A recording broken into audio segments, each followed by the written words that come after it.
উজানের মাথার রগগুলো রাগে রিউ রিউ করে তপ্ত হয়ে উঠল। সে চোখে চোখ বড় বড় করে দাঁত চেপে আওড়ালো, ফেল করে আবার এত বড় বড় মুখ করে আমার সামনে দাঁড়িয়ে তর্ক করছো? শয়তান সেমরি, আপনি শয়তান, আপনার 14 গোষ্ঠী শয়তান। আসছে আমাকে শয়তান বলতে। উজানের চোখ জোড়া মুহূর্তের মধ্যে ছানা বড়া হয়ে গেল। উজান নিজের চোখ দুটো লাল করে চোখ রাঙিয়ে থমথম গলায় কড়া ধমক দিল, পিচ্চি, জাস্ট স্টপ ইট প্লিজ। আমার কিন্তু মাথা ভীষণ গরম হয়ে আছে, ভীষণ রাগ হচ্ছে বলে দিচ্ছি।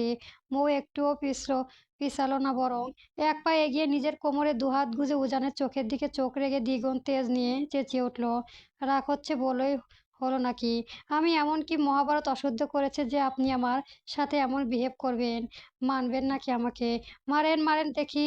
উজানের সহ্য শক্তি বাত একবার ভেঙে চুরমার হয়ে গেল। সে এক কদম এগিয়ে গিয়ে মৌয়ের একদম মুখোমুখি দাঁড়িয়ে দাঁতে দাঁত চেপে এক গর্জন দিল, ইডিয়েট মেয়ে! তিনটে সাবজেক্ট ফেল, ডাব্বা মেরে ফল ফেল করে এখন উল্টো আমার সামনে দাঁড়িয়ে মুখে মুখে এত বড় বড় কথা বলছো। আর একটা ফালতু কথা যদি তোর মুখ থেকে বের হয়, তবে এক থাপ্পড় মেরে মুখের সবটা দাঁত ভেঙে দেব। সঙ্গে সঙ্গে মৌ উজানের হাত কামড় বসিয়ে দিল। মৌয়ের এমন হঠাৎ আক্রমণে উজান কয়েক মুহূর্তের জন্য স্তব্ধ হয়ে গেল। হাতের তালু উল্টো পিঠে তীব্র ব্যথায় তার মুখের অবয়ব কুঁকড়ে উঠল। সে নিজের সমস্ত জোর দিয়ে হাতটা ছাড়ানোর চেষ্টা করলো, কিন্তু মৌয়ের নিজের ভেতরে সমস্ত রাগ আর ক্ষোভ আজ দাঁত দিয়ে উজানের হাতে উগড়ে দিচ্ছে, কিছুতেই কামড়া আগলা করছে না। আল্লাহ গো, বাঁচাও আমার এই রক্তচোর ডাইনি হাত থেকে। কয়েক সেকেন্ড পর মৌ যখন উজানকে ছেড়ে দিল, তখন উজানের ফর্সা হাত তার ধারালো দাঁতের স্পর্শ লালে দাগে বসে গেছে। উজান চোখ পাকিয়ে তার দিকে তাকালো, কিন্তু মৌ সেই দিকে বিন্দুমাত্র ভীতি বা বুকক্ষোভ নেই। সে উল্টো দুই চোখ ছোট ছোট করে আরো রাগী দৃষ্টি ছুড়ে দিল উজানের দিকে। উজান হাত ঘষতে ঘষতে অতিরিক্ত রাগে গিজ গিজ করে বলে উঠল, এসব কোন ধরনের বাচ্চাদের মতো পাগলামি পিচ্ছি? তুমি কি এখনো 5 বছরের বাচ্চা রয়েছ? বয়স তো কম হলো না, তবুও এখনো এসব পাগলামি করতে হবে তোমাকে? একে তো তিনটে সাবজেক্টে দাব্বা মেরে বসে আছো, আবার সেটা বড় মুখ করে আবার আমার সাথে তর্ক করছো। ভালো রেজাল্টের কথা না হয় বাদই দিলাম, তাই বলে টেনে টুনে পাস মার্কটুকুও তুলতে পারলে না? আদরে আদরে একদম বাদর হয়েছে তুমি। আমি আসলে তো মৌ আমতা আমতা করে কিছু একটা বলতে চাইলো, কিন্তু উজান তাকে কিছু বলার সুযোগ দিল না। Just shut up. আজ থেকে তোমার ফোন চালানো, সবসময় আড্ডা দেওয়া, ঘুরতে যাওয়া সব বন্ধ। একটা জিনিস মুখ দিয়ে বের করার আগেই তোমার সামনে এনে হাজির করি, আর তুমি সামান্য পরীক্ষায় পাস মার্কটুকু তুলতে পারো না? কই, তোমার সাথে মেহেরও তো পরীক্ষা দিয়েছে।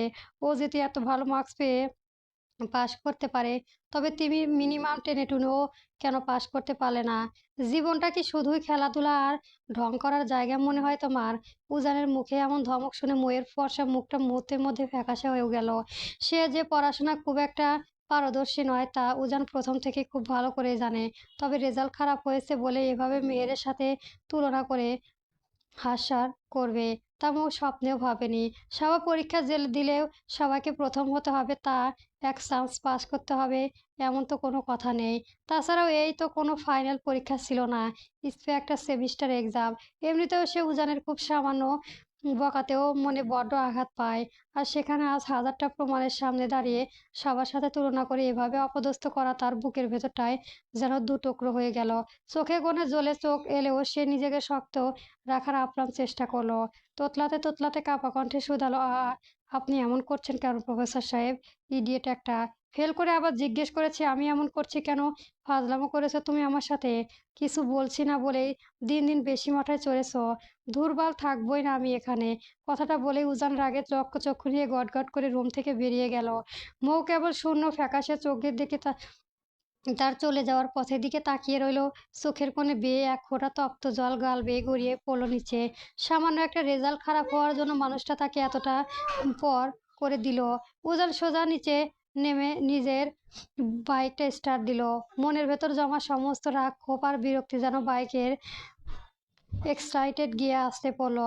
ঝড়ের বেগে বাইক চালিয়ে দ্রুত হেডকোয়ার্টারে একটা আন্ডারগ্রাউন্ড সেলে গিয়ে পৌঁছালো। তার মুখে অবয়ন তখন অতিরিক্ত রাগেও রক্তচাপের একবার টকটকে লাল হয়ে আসে। উজান বিদ্যুৎ গতিতে আন্ডারগ্রাউন্ডের গোপন রুমটার ভেতরে গিয়ে প্রবেশ হলো। সেই রুমে অলরেডি তার টিমের অন্য সদস্যরা উপস্থিত ছিল। আর তাদের ঠিক মাঝখানে চেইন দিয়ে বাঁধা অবস্থায় দুজন লোক হাঁটু গেঁজে বসে আছে। গ্রাম থেকে নারী পাচার ও নিখোঁজের সাথে জড়িত থাকার সন্দেহ এদের গ্রেপ্তার করে আনা হয়েছে। তাদের মধ্যে একজন বয়স্ক আর অন্যজন তরুণ যুবক।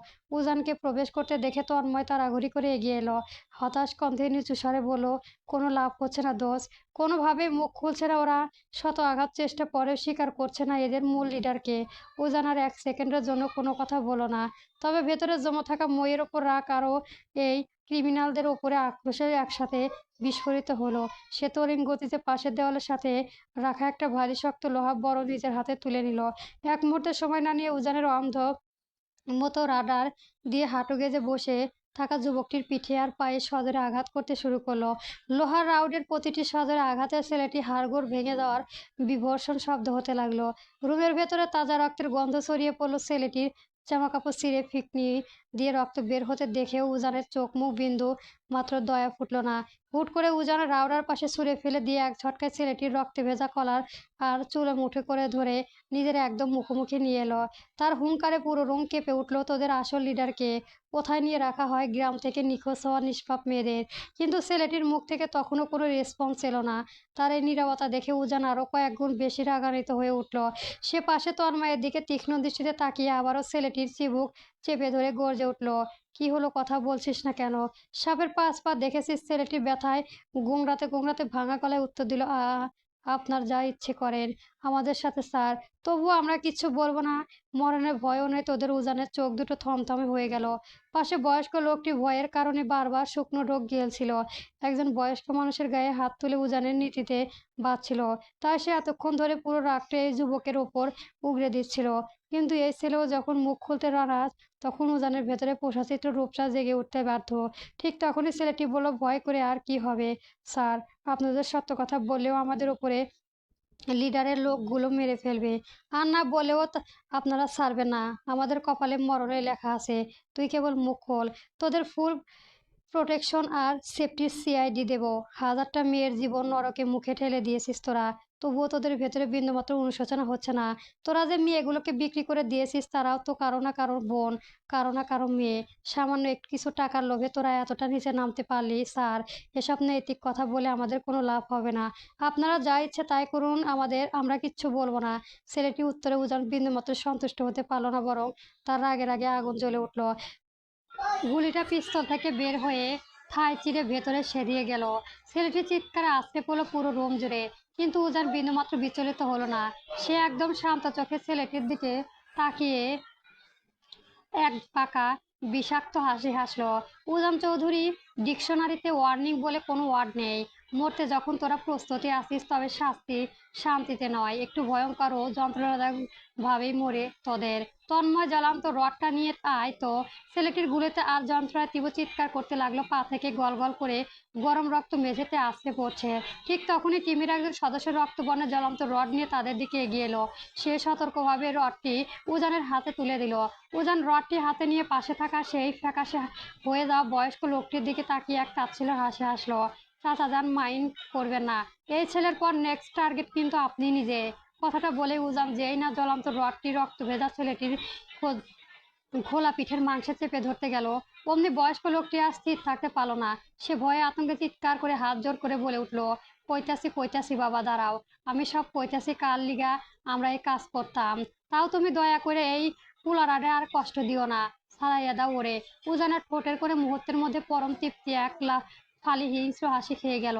আহত যুবকটি শতবারণ সত্ত্বেও জীবনের ভয়ঙ্কর লোকটি একে নিজের নিখোঁজ ছিলে যে মানুষটার নাম উঠে এসেছে সমাজে, তার ব্যাপক প্রভাব প্রতিপত্তি, উপযুক্ত নিখুঁত প্রমাণ ছাড়া সে হাই প্রোফাইলের লোকটাকে ছোঁয়া বা গ্রেপ্তার করা একেবারে অসম্ভব।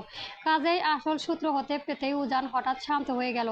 সে রডটা পাশে ফেলে দিয়ে বরফ শীতল গলায় টিমের মেম্বারদের উদ্দেশ্যে আড়ালো, গাইস, এদের একটু ভালো করে ডিম থেরাপি দাও। আর তন্ময়, চল আমার সাথে। কথাটা শেষ করে উজান হন হন করে আন্ডারগ্রাউন্ডের সেলে দরজা ঠেলে বাইরের দিকে হেঁটে চলে গেল। খুব ভালো করে জানে সামনে এক মহা ভয়ঙ্কর প্রলয় আর রক্তে খোলা অপেক্ষা করছে।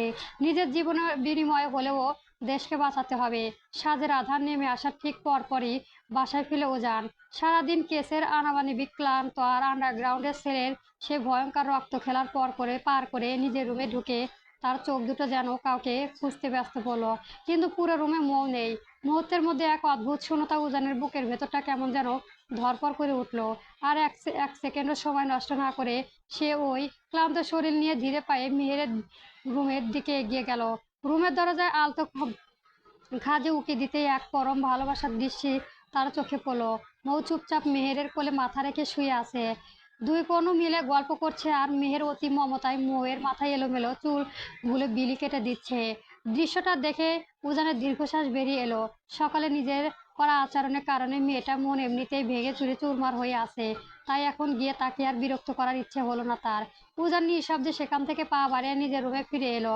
ঝটপট শাওয়ার নিয়ে ফ্রেশ হয়ে ল্যাপটপ আর ভার্সিটির কিছু জরুরি পেপারস নিয়ে বসে পড়লো নিজেকে ব্যস্ত রাখার আশায়। এর কিছুক্ষণ পর ডিনার করার জন্য ডেকে গেল মা মৌসুমী চৌধুরী। সারাদিনের ধকল শেষে পেটে প্রচন্ড ক্ষুধা থাকায় উজান এক কথায় ডাইনিং টেবিলের দিকে এগিয়ে গেল। কিন্তু টেবিলে বসতে সে খেয়াল করলো পরিবারের সবাই তার দিকে কেমন যেন একটা থমথমে ও অদ্ভুত দৃষ্টি তাকিয়ে আছে। উজান অবশ্য চোখ দেখে সবটা আঁচ করতে পারলো। ডাইনিং টেবিলে সবাইকে দেখতে পেলেও শুধু মৌকে দেখতে না পেয়েই উজান নিচু গলায় মাকে শুধালো, আম্মু পিচ্ছি কই? মৌ মৌসুমী চৌধুরী ততক্ষণের আগে প্রকাশ ঘাটে উত্তর দিল, নিজে খেতে এসেছিস নিয়ে নিজে চুপচাপ খেয়ে রুমে চলে যা, কারো জন্য এখন আর দরদ না দেখালেও চলবে। মায়ের গলায় এমন তীব্র রাগ দেখে উজানার কথা বাড়ালো না। না খেয়ে উঠে যাওয়া যাবে না বলে কোনো রকম গুটিয়ে ভাত মুখে গুঁজে টেবিলে ছাড়লো। নিজের উপর তীব্র বিরক্তির রাগ আছড়ে পড়েছে তার। সকালের রেজাল্টের জন্য মেয়েটাকে সাথে অত বাজে ব্যবহার করার পর সারাটা দিন কেটে গেল। মৌ তাকে একটা কলও করেনি। এমনকি উজান যে নিজের বারবার কল ব্যাক করেছে, মৌ তা একটা ফোনও ধরেনি। বাসায় এসেছে তো অনেকক্ষণ হলো, অথচ মেয়েটা একবারের জন্য উজানের সামনে আসা প্রয়োজনও মনে করেনি। রাত যখন ধীরে ধীরে গভীর থেকে গভীরতর হতে লাগলো, উজানের বুকের ভেতরে শূন্যতা আর মোচড় তত তীব্র হয়ে উঠতে লাগলো। বিয়ের পর থেকে আজ অব্দি একটা রাত এই পাগলি মেয়েটাকে নিজের বুকে সারা করে ঘুমিয়েছে বলে মনে পড়ে না উজারের। কিছুক্ষণ ছাদে গিয়ে একা একা অন্ধকারের দিকে তাকিয়ে সিগারেট ফুলক ফুকলো উজান। তারপর আবার রুমে ফিরে এসে উন্মুক্ত মতো এদিক ওদিক পায়চারি করলো, কিন্তু মন কোনোভাবে শান্ত হতে চাইলো না। দেওয়াল ঘড়ি কাটা তখন রাত 12:30 বাজে। আর এক সেকেন্ডও ধৈর্য ধার উজানের পক্ষে অসম্ভব হয়ে দাঁড়ালো। সে অবশেষে নিজের রুম ত্যাগ করলো। প্রথমে মনে করছিল মৌ হয়তো আরিয়ানের রুমে, কিন্তু পরক্ষণই মনে পড়লো আরিয়ান তো চট্টগ্রাম ঘুরতে গেছে। তারপর ইফাতের রুমের সামনে গিয়ে এক মুহূর্তের জন্য থমকে গেল, কিন্তু সে ভেতর থেকে রুট বন্ধ। তাছাড়াও মৌ তো আর অতটাও অবুঝ নয় যে মাঝরাতে ওদের ব্যক্তিগত মুহূর্তে হস্তক্ষেপ করবে। তাহলে বাকি থাকে একটা মাত্র রুম, তার মায়ের রুম। উজান দ্রুত পায়ে তার মায়ের মৌসুমী চৌধুরীর রুমের সামনে গিয়ে দাঁড়ালো। দরজায় আলতো দুটো টোকা দিতে ভেতর থেকে কর্কশ গলা ও বিরক্ত কণ্ঠে মায়ের আওয়াজ ভেসে এলো, রাত বিরাতে ডিস্টার্ব করিস না কেন? নিজের রুমে গিয়ে শান্তিতে ঘুমাতে পারিস না? দরজাটা সামান্য ফাঁক হতে মৌসুমী চৌধুরী ছেলের দিকে চোখ রাঙিয়ে দাঁড়ালো। উজান ভালো করে বুঝতে পারলো ছেলের উপর মা কতটা চটে আছে। উজান অসহায় ও নিচু স্বরে আর্জিত জানালাম, পিচ্ছি কি এখানে এসেছে? ওকে নিজের কাছে নিয়ে যেতে এসেছি। ওকে নিয়ে চলে যা, আর তোমাদের ডিস্টার্ব করবো না, প্রমিস। মৌসুমী চৌধুরীর হাত দুটো বুকের কাছে বেঁধে স্পষ্ট গলার সাপ জানিয়ে দিল, আমার বৌমা তো রুমে যাবে না, নিজের রুমে গিয়ে শুয়ে পড়। উজান মায়ের এমন জবাবে মোটেও অবাক হলো না, বরং এক দীর্ঘশ্বাস ফেলে অত্যন্ত আকুল গলায় আবারও বলল, ট্রাই টু আন্ডারস্ট্যান্ড আমু। পিচ্চিকে ছাড়া আমার একটু ভালো লাগছে না, ঘুম আসছে না আমার, প্লিজ ওকে আমার কাছে দিয়ে দাও না। মৌসুমী চৌধুরী আগের মতোই রাগী গলায় প্রশ্ন ছুড়ে দিল, মেয়েটাকে সকালে বকার সময় মনে ছিল না যে তোকে ছাড়া তোর ভালো লাগে না? আমু প্লিজ একটু বোঝার চেষ্টা করো। হ্যাঁ, আমি ওকে একটু বকেছিলাম তখন, কারণ আমার মাথায় রাগ চড়ে গিয়েছিল। আচ্ছা তুমি তো বলো আম্মু, আমি কি এমনি এমনি বকেছি? সারাদিন টুং টুং করে ঘুরে বেড়ায়, পড়াশোনার পর ও করে না, 3টা সাবজেক্ট ডাব্বা মেরে ফেল করে বসে আছে। তুমি বুঝতে পারছো প্রিন্সিপাল স্যার কি ভাবছে? তাছাড়াও আমার মতো একজন প্রফেসরের ওয়াইফ হয়ে 3টে সাবজেক্টে ফেল করে বাইরের লোকে কি বলবে বলো তো? তুই কবে থেকে বাইরের লোকের ফালতু কথা কান দেওয়া শুরু করলে উজান? কথাটা পেছন থেকে শোনা। উজান ঘুরে তাকালো। গেস্ট রুমে ধীরে পায়ে বেরিয়ে আসছিল আসিফুল চৌধুরী। তিনি সোজা এসে ছেলের মুখোমুখি গিয়ে দাঁড়ালো। বাবার মুখে মুখে এমন ধারালো প্রশ্ন শুনে উজান গম্ভীর ও থমথমে গলায় বলল, ড্যাড আমি লোকের কথা কান দিচ্ছি না, তবে মেয়েটার পড়াশোনা পুরো চাঙ্গে তুলে রেখে এভাবে বেখেয়ালে হয়ে ঘুরবে এটা অন্তত আমি মেনে নিতে পারছিলাম না। আম্মু প্লিজ আমার পিচ্চিটাকে আমার কাছে যেতে দাও। উজান এবার আর দাঁড়িয়ে থেকে সোজা মায়ের রুমের ভেতর ঢুকে যেতে চাইলো, কিন্তু মৌসুমী চৌধুরী একদম দরজার মাঝখানে দাঁড়িয়ে পথ আটকে দিল। উজান নিজের সমস্ত বিরক্তি চেপে রেখে আবার অনুনয় করলো, আম্মু আমি সত্যি এখন কোনো ঝগড়া করার মুড নেই, আমি জাস্ট আমার বউকে নিয়ে চলে যাব। বললাম তো পাবি না তুই তোর বউকে। মৌসুমী চৌধুরী নাছোড়বান্দা। উজান একবার হতাশ হয়ে পড়লো। একে তো মেয়ে মৌকে ওই সামান্য রেজাল্টের কারণে সকলে তীব্রভাবে বকা দেওয়ার জন্য সারাদিন ধরে নিজের প্রতি এই অদ্ভুত যন্ত্রণা হচ্ছিল, তা এখন নিজের মাও তাকে মৌয়ের কাছে যেতে দিচ্ছে না। পূজা নিজের ভেতরে পুরুষারে যে তার অহংকার বিসর্জন দিয়ে আবেগপ্রবণ হয়ে কাতর কণ্ঠে শুধালো, আম্মু দাও না আমার বউটাকে আমার বুকে ফিরিয়ে, তাকে ছাড়া আমার ছেড়ে দেওয়া অসম্পূর্ণ। মৌসুমী চৌধুরী চোখ রাঙিয়ে তীব্র মেজাজের প্রশ্ন ছিল, তুই যদি এতই অসম্পূর্ণ তবে মেয়েটার সাথে সকালে ওই রকম বিহেভিয়ার করছিলি কেন? কোথাও যেতে দেব না আমি আমার বউটাকে। কিন্তু কে শোনে কার কথা? সে আলতো করে মৌসুমী চৌধুরীকে একপাশে সরিয়ে দিয়ে হনহন করে রুমের ভেতর ঢুকে পড়ল। বিছানার একপাশে চুলগুলো এলোমেলো করে পরম শান্তিতে ঘুমিয়ে আছে তার পুতুলের মতো বউটা। চোখের কোণে এখনো কান্না শুকিয়ে যাওয়া স্পষ্ট দাগ। উজান আর কারো বারণ না নিষেধে তোয়াক্কা করলো না। সে সোজা বিছানার কাছে গিয়ে হাঁটু গেজে বসলো। পরম মমতায় মৌয়ের গায়ের ওপর ছড়িয়ে থাকা ওড়নাটা টেনে সুন্দর করে জড়িয়ে দিল। কপালের উপর জমে থাকা এলোমেলো চুলগুলো আলতো করে সরিয়ে দিল। তারপর কোনো সুযোগ না দিয়ে এক ছটকায় বাহুডারে বেঁধে মৌয়ের বিছানা থেকে সোজা নিজের চওড়া বুকে তুলে নিল। উজান নিজের বউটাকে বুকে একদম গভীর গহীনে লেপ্টে ধরে মায়ের রুমে দরজা এর জন্য অন্য কারো কাছ থেকে কোনো অ্যাডভাইস উজান চৌধুরী কোনোদিন নেবে না। পরবর্তী গল্প পেতে আমার চ্যানেলটি সবার আগে সাবস্ক্রাইব করে রাখবেন। ধন্যবাদ।